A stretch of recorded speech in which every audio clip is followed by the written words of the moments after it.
Top 6 mistakes when choosing a realtor. Coming up next on Real Estate Dirt.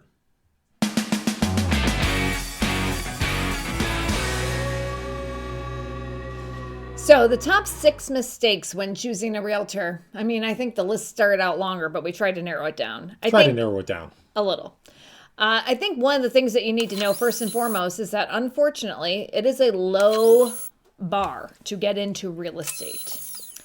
And 80% of agents don't make it past their first 2 years. And when you get into real estate, you're basically fed to the wolves because passing your real estate exam does not teach you one single thing about selling real estate, not even how to unlock a door or search for homes on that are for sale, fill out a contract, negotiate, nothing. Coming from that baseline, agents are forced to, I don't know, sometimes fake it till you make it. I don't know. True. That's what they're forced. That's totally true. And the agents who are already established in the business, the new people coming in, because we're all independent contractors, are their competition. And they always say like, oh, we'll help you. They'll train you, but there's nothing like really, Skim the surface. Yeah. So they'll help you to an extent, but really established agents are too busy to help new agents most of the time. Get ready. So just know that going into this. So let's get into our top 6 mistakes that are made when choosing a realtor. And number 1 is that you choose the agent based on their office or brand, not on the agent's personal production or experience. And this ties right into becoming a new agent or just an agent who's been in for a while and hasn't really found the sweet spot and isn't productive, because they will come in and they will use their office's numbers, not their personal numbers. Now, if you have an office of 20 like us versus 500, those numbers can be real different. But that agent you're talking to could have 0 deals themselves, which means no experience at all. Then the question is, who do they have behind them to support them? I mean, this is totally true. I did a solo video about this a couple years ago. We had an agent, not going to say any names, of course, mail our subdivision, bragging about all the closings that she had done. And when I looked it all up, it was her office. Not her. Very, very deceptive. So that would be a major mistake. I mean, 80% dropout, like you said, Nicole, but there's a higher percentage than that actually don't make a living at this, even if they stay in. Really good point. You might have heard of the 80-20 rule. Well, in real estate, it's like a 90-10 rule. Maybe even higher than that. It might be 95-5, something like that. So it is not for the faint of heart to actually make a living at this. So keep that in mind. You want to focus on the agent themselves, not necessarily their brand or office. Number 2 is you're focusing on the commission, right? I've had people come in and say, what do you charge? Before they really kind of think about it. Now, I know it's stepping over. I do believe you can step over dollars to save pennies. And I always feel like I have such a hard time communicating in the 2 seconds of attention I have, like on social media or something, to convey to the consumer. It's so much deeper than that. The rabbit hole is so much deeper. You usually get what you pay for, and cheap can be very expensive in different ways. And let me share at least one experience with you. We had a seller and they had to do a repair after inspection because they had seepage in the basement, which is common here. And they called out a very reputable, well-known big company to fix it. And I saw the quote and I'm like, they didn't use our vendor list. I said, you got to send out our guy, which I'm going to give him a plug here. Roger at Matson Waterproofing. Great company. Been doing this forever. And his quote was $3,000 less than the other person. Now, I'm not handing out bad referrals or not quality. This is a local business.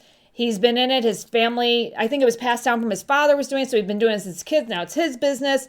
I mean, it's a generational local family business. Class act, top notch, honest as the day is long. $3,000 right out the bat on the back end. We'll leave their information in the comment section. Oh, that's great.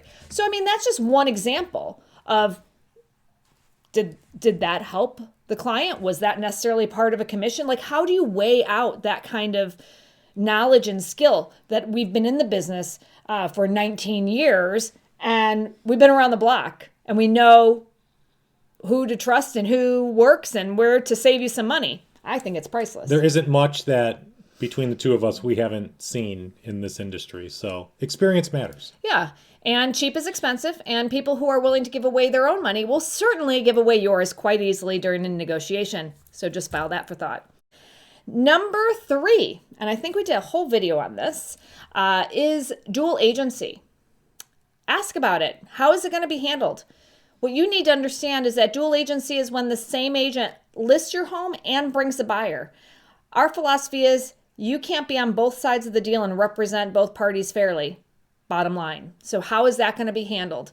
And oftentimes you will see maybe changes in commissions or something like that, but you really need to understand that what you're giving away in dual agency is your agent to help you negotiate, which is such a critical piece of the entire process. Because once the agent commits to dual agency, they can no longer counsel you, give you any kind of advice. Right. That's it. So be careful and take a look at our other video and get the details on that.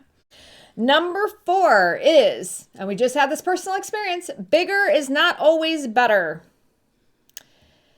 Sometimes people get big in real estate maybe because of people they know.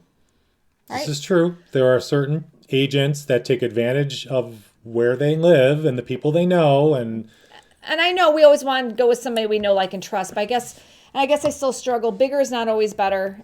We dealt with somebody who was recently did big transactions.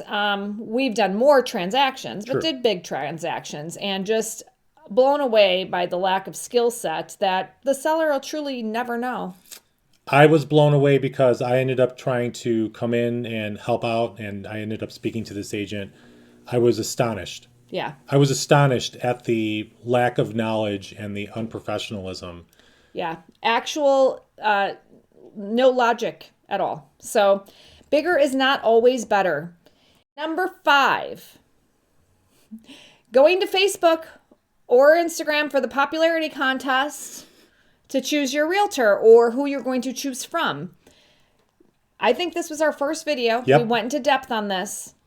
And maybe we can link it in here, because I'm telling you, there are groups of people in business networking groups or that are part of clubs that will jump on there who have never personally used that realtor, but just like the realtor, and refer them out. If you want to trust your largest asset to the popularity contest, go ahead. Also keep in mind that for new agents, it's an easy it's an easy outlet to use social media. It's free.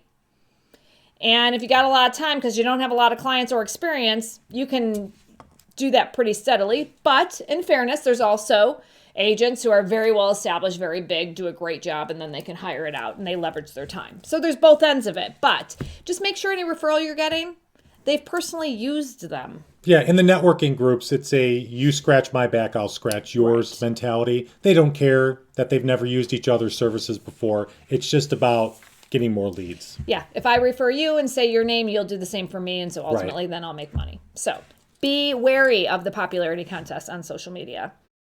Number 6, just hiring the first agent you meet, whether it's unlocking a door for you or interviewing to sell your home. Don't do it. Don't do it. It's just, you got to at least do 2. And we tell people that all the time. I mean, 2, maybe I would 3, say, but you got to do 2. I would say if you insist on hiring the first agent that comes in the door, don't tell them that. The second you tell them that, you're losing your entire positioning with them. They'll know that they have you, and they can just then give you the whatever service. If they have to compete, they might add a few things on. You don't think so? I don't like that at all, really. We call it like it is. We don't change things based on the We don't. You But think I'm people saying, do that? Mm-hmm. Sure. I don't.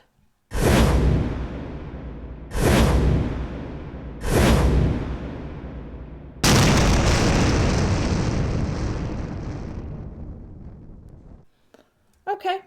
Anyways, I still don't think you should hire the first person that you meet. You should at least talk to a couple of realtors. And if you're buying a home, Spend 15 minutes, spend an hour and do a buyer consult. I know everybody just wants to get in to see the house. I get it. But have a 15-minute conversation. Understand the process. Ask some qualifying questions. They should be sharing the process with you and their qualifications with you. So yeah, spend the time. Do a buyer consult. It's a big deal to buy a house. It's a lot of money. And as a bonus, say trust your gut. At the end of the day, who resonates with you? Who do you feel is going to do a great job? Because it's really hard to pinpoint negotiation skills and experience and integrity. I do believe, like Dave Ramsey had always said, that when you're hiring somebody in the real estate arena, you want somebody who has the heart of a teacher. We never want to pressure anybody into making a decision, but we do want to give you all of the information so you can make the best decision for you. And we pride ourselves on constantly learning, constantly growing, and really knowing our resources and our field so we can pass that information on to you. That helps you make the best choice for yourself. You know how Spider-Man has spidey sense and he can sense danger? If your spider sense is tingling, that person's not the real estate agent for you. That's right. So thanks for watching the top six mistakes when choosing your realtor. We hope you enjoyed it. And if you or anybody you know is looking to buy or sell in the Chicagoland area, please contact us. We'd be happy to help. Like and subscribe, and peace. Enjoy.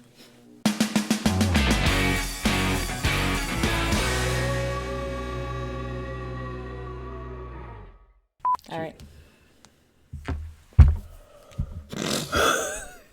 I think you make me tired.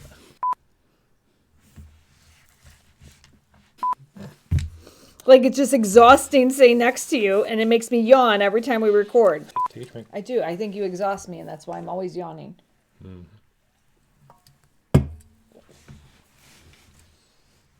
You know why it's exhausting? Because I expect excellence. Do you need to mess with your shirt at all? Or, here it comes. Well, because you won't let me get it all the way out, it keeps creeping back up. I have a yawn again. I can't get rid of it. Are you serious? Yes. You know how you can't get a full yawn out and then it's still there? It's not satisfying. It's not satisfying. That is what's happening here. Now it's not coming.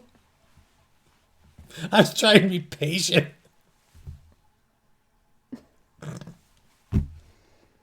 I am probably going to yawn in 2 seconds when I put this down.